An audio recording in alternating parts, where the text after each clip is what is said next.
إن الحمد لله نحمده ونستعينه ونستغفره ونعوذ بالله من شرور أنفسنا ومن سيئات أعمالنا. من يهده الله فلا مضل له ومن يضلل فلا هادي له وأشهد أن لا إله إلا الله وحده لا شريك له وأشهد أن محمدا عبده ورسوله صلى الله عليه وعلى آله وأصحابه والتابعين وتابع التابعين ومن تبعهم بإحسان إلى يوم الدين.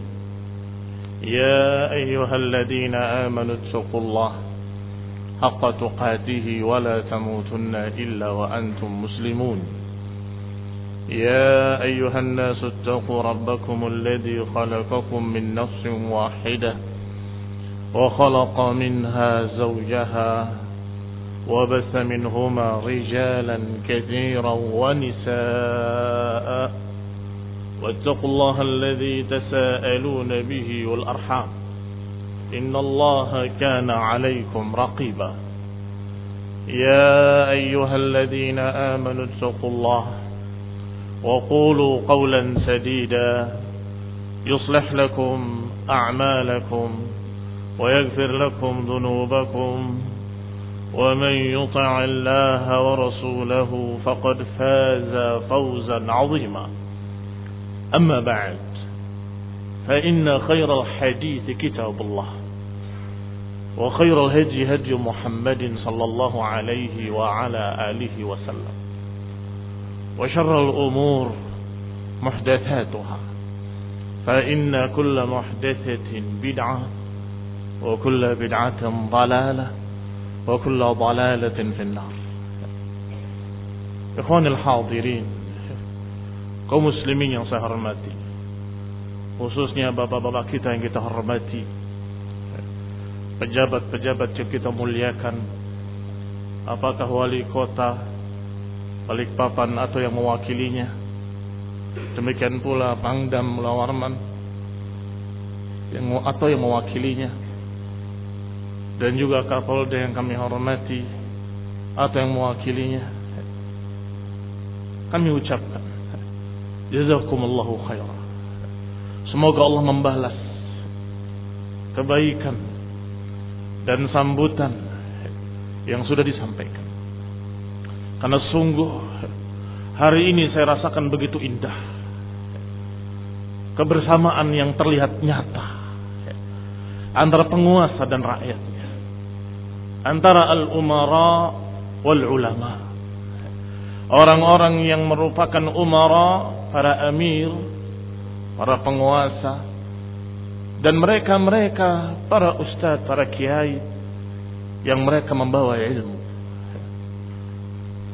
Kaum muslimin yang saya hormati, hukaman wa mahkumin, apakah kaum muslimin dari para pejabat, para penguasa sipil ataupun militer, dan juga rakyat muslimin, kita semua adalah satu ummah, yaitu umat Islam yang berpegang dengan kitab yang sama, yaitu Al-Quran, yang juga kita sama-sama mengenali, ikutan kita, panutan kita adalah Rasulullah sallallahu alaihi wa ala alihi wasallam. Maka sungguh sangat praktis agama ini, sangat gampang dan mudah dipahami ucapan Rasulullah sallallahu alaihi wa ala alihi wasallam ketika berkata kepada Hudzaifah ibn al-Yaman radhiyallahu taala anhu, "Ya Rasulullah, bagaimana kalau datang fitnah kejelekan tersebut?" Qala talzam jama'atul muslimin wa imamahum. Tetaplah bersama kaum muslimin dan penguasanya. Tidak berdebat masalah namanya, apakah presiden ataupun amirul mukminin ataupun khalifah ataupun apa saja. Kalau dia penguasa, muslim atau bukan muslim, muslim, selesai. Talzam jama'atul muslimin wa imamahum. Tetaplah bersama kaum muslimin dan penguasanya. Maka kita bersama-sama untuk memegang agama ini dan bertakwa kepada Allah Ta'ala. Karena itulah kunci untuk mendapatkan negeri yang aman dan ma'mur. Baldatun tayyibatun wa rabbun ghafur. Law amana ahlul qura wattaqau lafatahna alaihim barakat minas sama'i wal ard. Kata Allah Subhanahu wa taala, kalau penduduk negeri itu beriman dan bertakwa, kami akan bukakan barakah dari langit dan dari bumi. Walakin kazzabu, tapi sayang kata Allah, mereka mendustakan. Ini jaminan dari Allah Subhanahu wa taala. Kalau penduduk negeri itu beriman dan bertakwa, niscaya negerinya akan barakah. Allah bukakan barakah dari langit dan dari bumi. Turun hujan-hujan rahmat. Keluar dari bumi tumbuh-tumbuhan, buah-buahan, biji-bijian yang juga barakah. Tetapi ketika kazzabu, ketika mendustakan Al-Quran dan Sunnah, ketika tidak bertakwa, maka yang turun adalah adab. Hujannya hujan adab.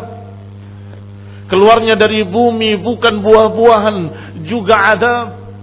Nasallahu salam al-afiyah. Maka ikhwan fillah a'azakumullah, ini sebagai muqaddimah bahwa kita berbicara tentang agama Islam, agama kita seluruhnya, penguasa dan rakyatnya, agama mayoritas kaum muslimin, mayoritas Indonesia seluruhnya. Walhamdulillah, kita berada di tengah-tengah kaum muslimin yang besar, di negeri yang besar, negeri Indonesia ini. Kita bersyukur pada Allah Subhanahu wa taala, dan saya yakin syaitan dan anak buahnya, para musuh-musuh Islam dan musuh kaum muslimin, tidak akan ridho melihat Indonesia yang aman, tentram. Enggak akan ridho mereka kecuali ingin merusak dan menghancurkan Indonesia.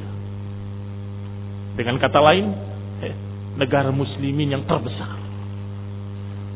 Sehingga mereka akan menggunakan dan menunggangi kelompok-kelompok tertentu yang bisa menghancurkan persatuan dan kesatuan kaum muslimin di Indonesia.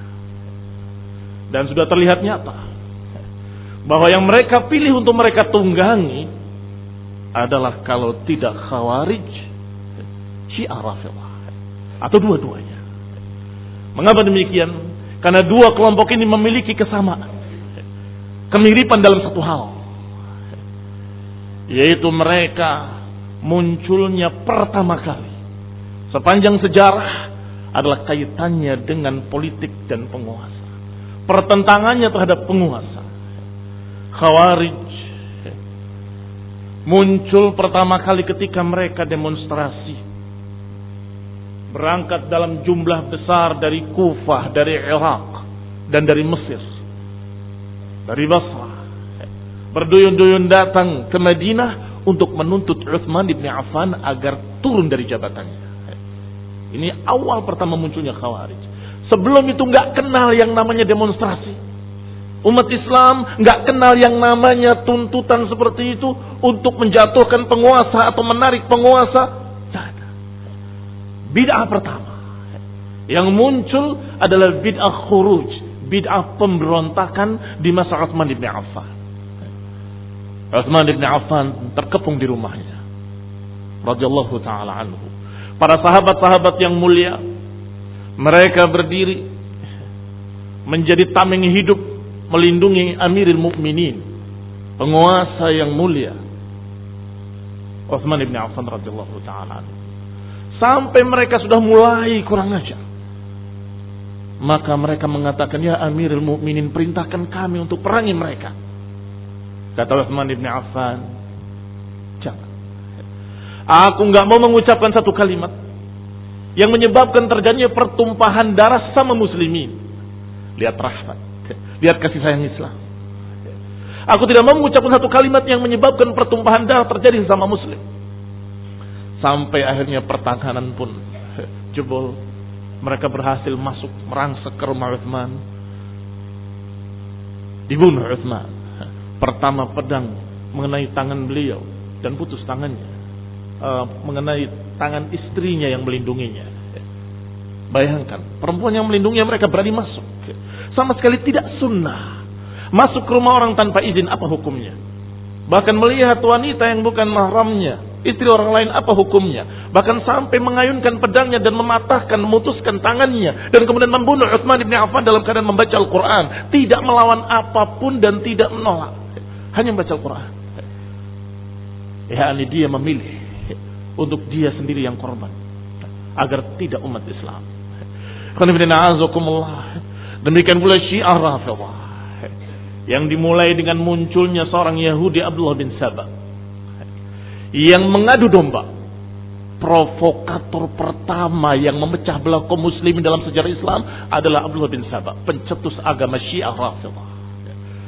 Membikin berbagai macam surat dari Utsman padahal bukan dari Utsman. Membikin surat tentang ini, tentang itu, dan kemudian mereka berbuat, mengucapkan kesana lain, kesini lain. Nama. Sehingga terjadilah kelompok Syiah yang mereka menuntut satu perkara, yaitu haknya Ali untuk jadi penguasa. Perhatikan catatan ini. Penguasa. Kaitannya dengan kekuasaan. Dua kelompok ini, dua kelompok yang haus darah untuk mencapai kekuasaan sepanjang sejarah. Dan selalu menjadi kelompok yang mengacau, menumpahkan darah di semua negeri. Bertentangan dengan agama yang penuh rahmat. Agama yang Allah katakan, wa ma arsalnaka illa rahmatan lil alamin. Kami tidak utus engkau kecuali untuk rahmat bagi seluruh alam. Dan Rasulullah sallallahu alaihi wa ala alihi wasallam ketika diusir dari kaumnya, dilempari dengan batu sampai ke Taif. Ketika datang malaikat diutus oleh Allah Subhanahu wa taala kepadanya, wahai Rasulullah, aku malaikat gunung. Kalau engkau kehendaki aku menimpakan dua gunung ini pada mereka, akan aku timpakan pada mereka. Tetapi Rasulullah SAW tidak menyatakan timpakan saja. Nabiur Rahmah, Nabi yang penuh rahmat, menyatakan jangan. Sungguh aku berharap dari turunan mereka akan ada yang menyembah Allah. Atau dalam riwayat, jangan, mereka masih belum paham. Ya Allah, berilah hidayah pada mereka, fa innahum la ya'lamun. Ya Allah, berilah petunjuk pada mereka, mereka belum paham. Ketika datang seseorang yang bernama Tufail ad-Dausi dari suku Daus, datang kepada Rasulullah SAW sebagaimana diriwayatkan dalam Sahih Muslim, bahkan dalam Bukhari. Ya Rasulullah, Daus asatillah wa rasulah, suku Daus menentang Allah dan Rasulnya, doakan agar Allah menghancurkan mereka. Maka Rasulullah SAW mengangkat tangannya ke langit, dan mereka, para sahabat yang hadir, menyatakan binasa Daus, hancur Daus. Karena Rasulullah SAW kalau berdoa dikabulkan, hancur Daus. Ternyata yang diucapkan oleh Rasulullah sallallahu alaihi wa ala alihi wasallam bukan doa kebinasaan. Allahumma hdi Dausan wa'ti bihim. Allahumma hdi Dausan wa'ti bihim. Allahumma hdi Dausan wa'ti bihim. Ya Allah, berilah petunjuk kepada Daus, ini suku Daus, dan datangkan mereka kemari. Diucapkan 3 kali. Dan suku Daus masuk Islam. Berbondong-bondong mereka datang kepada Rasulullah SAW menyatakan kami masuk Islam. Lihat ikhwan fillah azakumullah, kesabaran dan rahmat. Ini agama Allah, ini dinur rahmah, agama rahmat. Bandingkan dengan apa yang diajarkan oleh mereka, kelompok-kelompok sempalan Khawarij ataupun Syiah Rafidhah. Saya katakan Khawarij agar mencakup semuanya. Betul apa yang dikatakan tadi oleh Kapolsek yang saya hormati, Kalimantan Timur, bahwa ISIS itu baru, tapi pemikiran mereka sudah sejak lama, sejak zaman Utsman bin Affan, dan terus diwarisi. Sampai hari ini buku-buku bertebaran dalam keadaan beberapa pihak tidak sadar kalau itu buku akan menjadikan kelompok-kelompok radikal. Buku-bukunya Said Qutb. Diajarkan di sana bahwa kami melihat umat manusia bergelimangan dalam kekafiran. Umat dikatakan kafir seluruhnya. Dalam buku Fi Dhilalil Quran juga dia katakan, ra'aitu fi dhilalil Quran, aku lihat di bawah naungan Al-Quran seluruh manusia berkubang dalam lumpur kekafiran. Dia sendiri yang muslim. Ini ajaran-ajaran yang seperti ini sudah merata, tapi tidak merasa kalau itu bahaya. Karena mereka belum pegang senjata. Mereka belum sampai ke arah sana. Tapi pemikirannya sudah masuk. Maka saya lihat apa yang terjadi sekarang ini, yang dinamakan dengan ISIS atau Daesh dalam bahasa Arab, Islamic State in Syria atau in Iraq wa Syria. Siapa mereka? Kumpulan makhluk-makhluk tadi dari seluruh negara. Entah apakah itu sudah direncanakan atau sudah direkayasa oleh pihak ketiga, wallahu a'lam. Yang berangkat dari Indonesia siapa? Khawarij Indonesia. Yang datang dari Mesir siapa? Khawarij Mesir. Yang datang dari tempat-tempat lain siapa mereka? Ya khawarijnya mereka dikumpulkan di sana. Beberapa orang saya kenal sejak di Indonesianya. Ketika saya ngajakan kajian tauhid, kajian sunnah, dia duduk berdiri depan, bukan duduk, di pinggir gang dengan pakai pakaian olahraga, habis push up, habis olahraga. Kita lewat disindir oleh dia. Sesungguhnya yang bikin fitnah itu adalah cadar-cadar kalian, katanya. Kemudian dia bilang, tauhid terus, kapan jihadnya? Akidah terus, kapan jihadnya? Fikih terus. Ini kalimat seperti kaset yang direkam ulang dan disetel berkali-kali oleh sekian manusia yang berbeda. Kalimatnya hampir sama. Di Saudi dengan bahasa Arab, di Mesir dengan bahasa Mesirnya, di Indonesia dengan bahasa Indonesia. Kalimatnya hampir sama. Fikih terus, kapan mau perang, kapan mau jihad?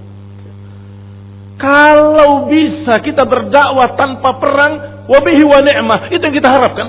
Itu alternatif yang terakhir. Apalagi yang kita hadapi muslimin. La yahillu daman ri'in muslimin illa bi ihda salat. Tidak halal darah seorang muslim kecuali dengan 3 sebab. As-sayyibuz zani, yang sudah pernah menikah kemudian berzina. An-nafsu bin nafsi, orang yang membunuh dibunuh, atau yang murtad. Dan itu pun dilakukan oleh penguasa. Rakyat tidak berhak untuk melakukan hukum-hukum seperti itu. Bahwa tugas kalian wahai kaum muslimin mengingatkan kepada kebaikan, mencegah dari kemunkaran. Adapun menghukumi itu tugas para penguasa. Dan itu alhamdulillah semuanya ada dalam sunnah, ada dalam Quran. Rasulullah sallallahu alaihi wa ala alihi wasallam ketika menyatakan tazam jama'atul muslimin wa imamahum, apa yang dimaksud? Bersama kaum muslim dan penguasanya. Tunduk, taat pada penguasa. Tasma' wa tuti', tunduklah dan taatilah penguasa, dan itu ada dalam Al-Qur'an. Allah menyatakan ya ayyuhalladzina amanu athi'ullah wa athi'ur rasul wa ulil amri minkum. Wahai orang-orang yang beriman, taati Allah, taatilah Rasul, dan juga ulil amri yang memegang urusan kalian. Yang memegang urusan kalian, kata para ahli tafsir, 2, memegang urusan dunia dan memegang urusan agama.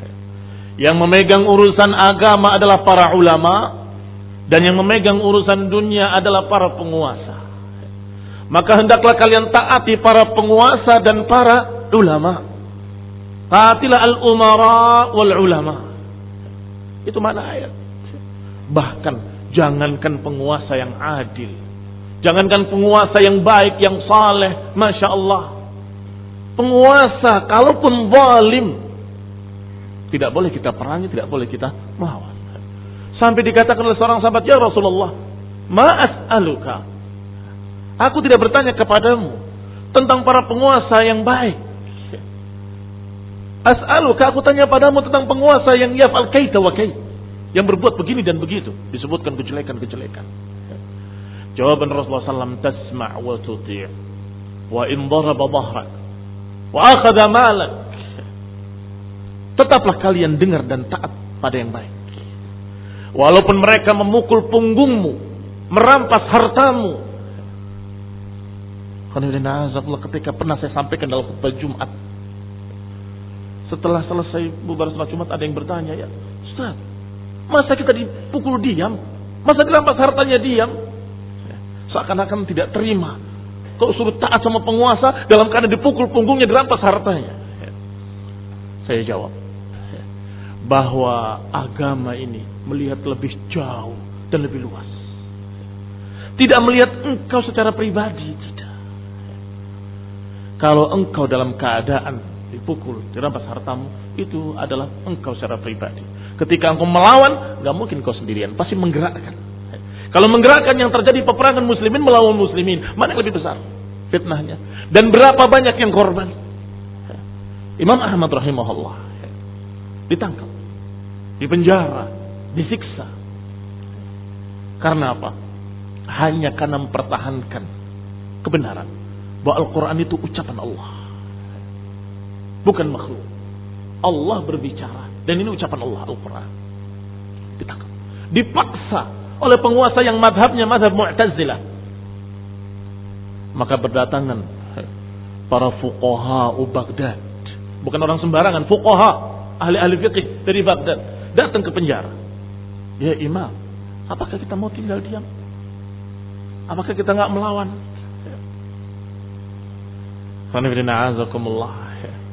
Maka Imam Ahmad rahimahullah menjawab tentang fitnah darah kaum muslimin, darah kaum muslimin. Ingat Utsman bin Affan, darah kaum muslimin, jangan. Imam Ahmad juga mengikuti salafnya, darah kaum muslimin, jangan, darah kaum muslimin. Jangan melawan darah kaum muslimin. Fitnah. Ya Imam, bukankah kita sudah dalam fitnah? Iya, tapi ini fitnatun khassah, ini fitnah khusus. Kalau kalian melawan, ammatil fitnah. Kalau engkau melawan, maka fitnah menjadi merata. Ini hikmah. Ini hikmah yang diajarkan, yang penuh rahmat dan kasih sayang, mementingkan darah kaum muslimin. Rasulullah SAW sebelum wafatnya memberikan wasiat. Wasiatnya diantara yang diucapkan oleh beliau adalah wasiat tentang masalah darah.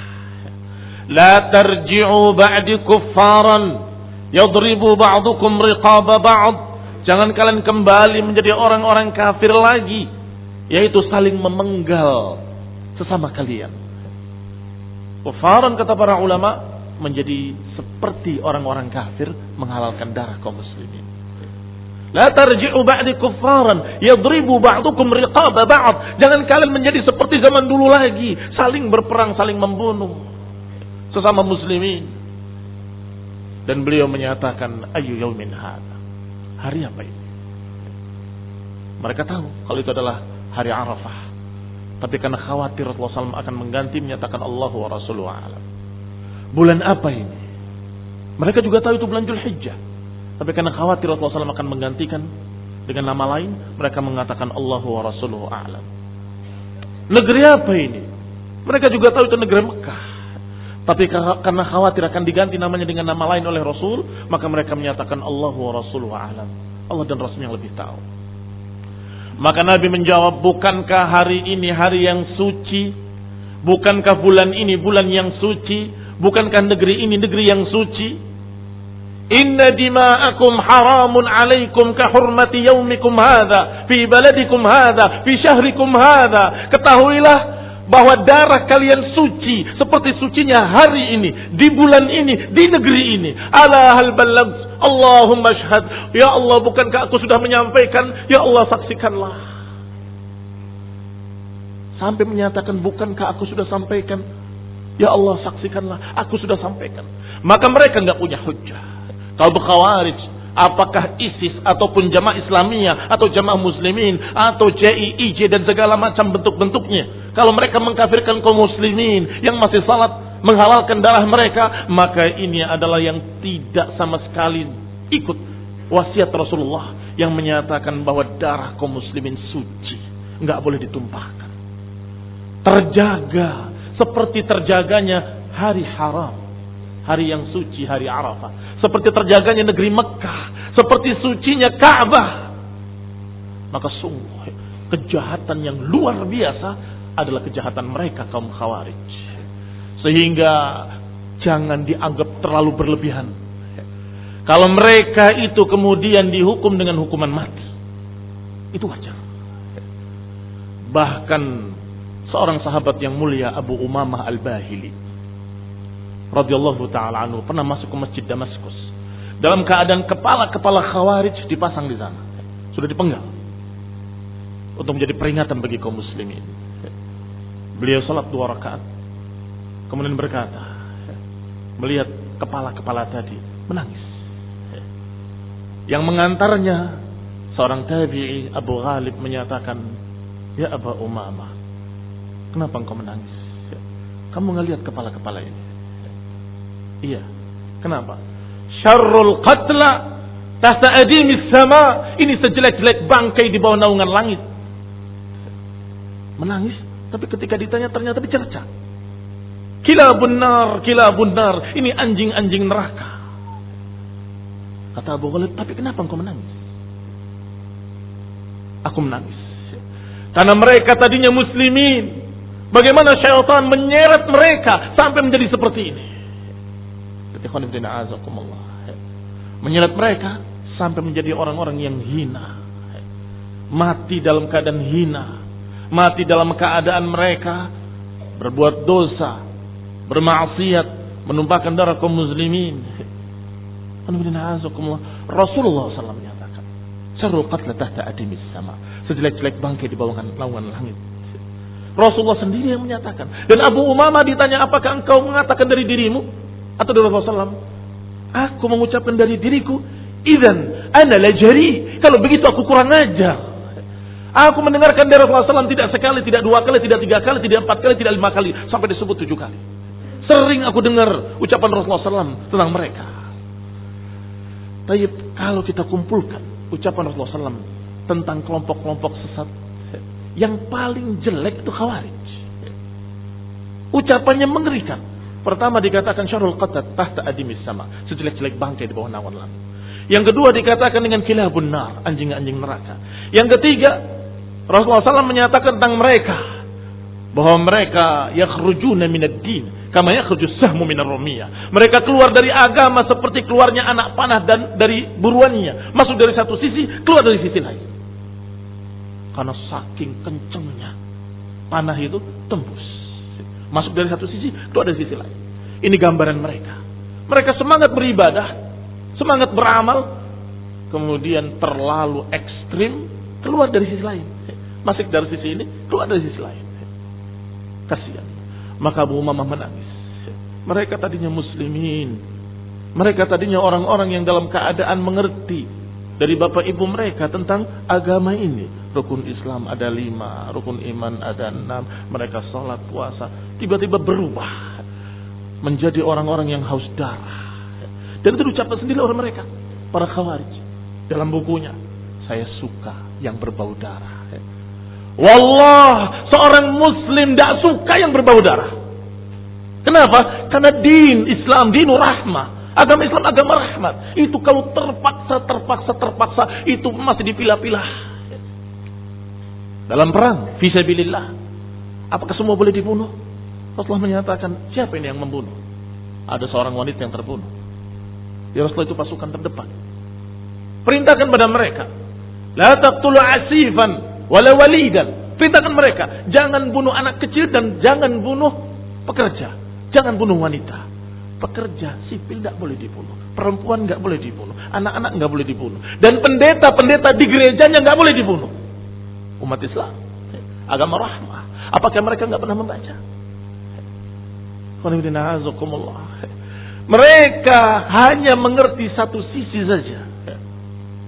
Wa man lam yahkum bima anzalallah fa ulaika humul kafirun. Siapa yang tidak berhukum dengan hukum Allah, maka dia kafir. Praktis sekali. Apakah tafsir para ulama seperti itu?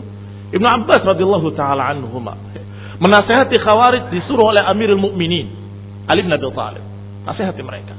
Di antara nasihatnya menafsirkan ayat ini bahwa makna kufur di sini kufrun duna kufrin, kufur yang tidak mengeluarkan dari Islam. Bisa dibayangkan kalau orang tidak berhukum dengan hukum Allah kafir, berarti ada orang berbuat dosa. Hukum siapa itu? Bukan hukum Allah, kafir. Orang minum khamr, kafir. Orang mencuri, kafir. Orang berbuat dosa apapun kafir. Karena itu hukum-hukum Allah haram. Kamu kerjakan berarti engkau tidak berhukum dengan hukum Allah. Kalau nggak berhukum dengan hukum Allah, kafir. Ini subhanallah, dasar pikiran mereka. Apalagi kemudian berbicara tentang penguasa, itu sudah latah sejak kecil. Mereka timang itu anak-anak mereka dengan menyatakan, itu lihat, itu tauhid, jenak ya. Nah, itu sejak saya waktu masih sekolah, apakah SMP atau SMA saya lupa. Itu mereka bilang begitu. Pengajiannya tersembunyi, kunci pintu, sendal dimasukkan ke dalam rumah, kemudian di depan disetelkan nyanyian musik radio keras. Takut apa?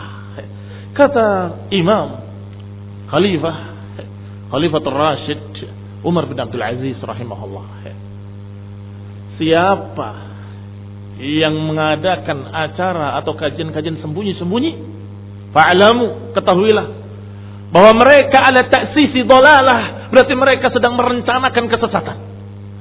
Kenapa? Kalau ada orang yang mengerjakan atau dakwahnya kajian sembunyi-sembunyi, berarti dia merencanakan kesesatan. Karena kalau dia mengajarkan Quran, kaum muslimin semua punya Quran, kenapa harus disembunyikan? Kalau mengajarkan hadis-hadis, kaum muslimin semua punya kitab-kitab sunnah, Bukhari, Muslim, kenapa harus disembunyikan? Oh, ada yang nggak perlu. Nah, yang nggak perlu diketahui itu bukan dari Quran, dari sunnah berarti. Itulah bid'ah. Itulah ajaran baru, ajaran sesat. Imma khawarij wa imma syiah rafidhah. Mereka membuat berbagai macam acara dan mereka katakan taqiyah, ini khusus. Tidak boleh semua orang tahu. Muslim yang saya hormati. Setelah kita katakan bahwa agama ini adalah dinur rahmah, yang kedua adalah yang tadi sudah disinggung juga, dinu jamaah, agama kebersamaan. Diajarkan untuk tetap bersama-sama, saling ta'awun, saling bantu-membantu dalam sebuah bangsa dan negara bersama penguasanya. Dikatakan oleh Rasulullah sallallahu alaihi wa ala alihi wasallam, "Alaikum bil jamaah wa iyyakum wal furqah, fa inna syaitana ma'al wahid wa huwa minal itsnaini ab'ad." Kata Nabi SAW atas kalian untuk tetap bersama jamaah kaum muslimin. Hati-hati kalian jangan berpecah belah. Karena syaitan bersama yang sendirian, sedangkan mereka bersama yang dua orang lebih jauh. Berarti lebih banyak, lebih jauh syaitan. Ini Rasulullah sallallahu alaihi wa ala alihi wasallam diriwayatkan dalam riwayat-riwayat yang sahih, menyatakan alaikum bil jamaah, alaikum bil jamaah. Hendaklah tetap kalian bersama jamaah. Siapa jamaah kaum muslimin? Ini yang jadi masalah. Dikatakan dengan jelas talzam jamaatul muslimin wa imamahum dalam hadis lain. Tetaplah bersama jamaah kaum muslimin dan penguasanya, tapi mereka menyelewengkannya dengan makna lain. Mereka bikin organisasi. Organisasi bawah tanah. Kemudian mereka namakan jamaah. Kemudian mereka bawakan hadis tadi, alaikum bil jamaah, atas kalian untuk berpegang dengan jamaah. Bahaya sekali. Lancang. Setelah itu datang kelompok kedua, bikin lagi jamaah kedua dan menyatakan, kata Rasulullah SAW, ikutilah jamaah. Ini kami jamaahnya. Muncul jamaah ketiga, keempat, semuanya mengaku kami jamaah dan kami amirul mu'minin. Kamilah khalifah, kamilah negara. Dan kemudian dibawakan ucapan Rasulullah SAW, bahwasanya idza buyi al khalifataini falyaqtul akhirahuma. Kalau dibaiat dua orang khalifah, dua orang penguasa, maka bunuhlah yang belakangan. Kira-kira apa yang terjadi? Mereka akan saling bunuh. Apalagi mereka bawakan lagi, siapa yang melepaskan baiat dari lehernya, maka dia matinya mati kafir, mati jahiliyah. Tambah mereka saling kafir mengkafirkan. Ini fenomena yang terjadi dan ini yang menyedihkan. Jelas ucapan Rasulullah, talzam jama'atul muslimin wa imamahum, adalah yang penguasa, yang benar-benar memiliki kekuasaan dan dia muslim. Dua ini perkaranya. Maka dia penguasa dan dia muslim. Ya Rasulullah, tetapi mereka begini dan begitu. Asbiru hatta talaqawni 'alal haud. Sabarlah sampai kalian bertemu aku di telaga haud. Ya Rasulullah, mereka begini dan begitu, mereka berbuat zalim, mereka membunuh mereka. Maka Rasul menyatakan dengan kalimat yang hampir sama. Sabarlah. Ya Rasulullah, afalan nabiduhum bisayf? Tidakkah kita lawan dengan pedang-pedang kami? La, ma aqamu fikumus salah. Jangan selama mereka masih salat. Alhamdulillah, penguasa-penguasa kita masih salat. Baca Quran, ngaji, haji, umrah, puasa Ramadan. Alhamdulillah. Kita bersyukur pada Allah Subhanahu wa taala, penguasa kita muslimin.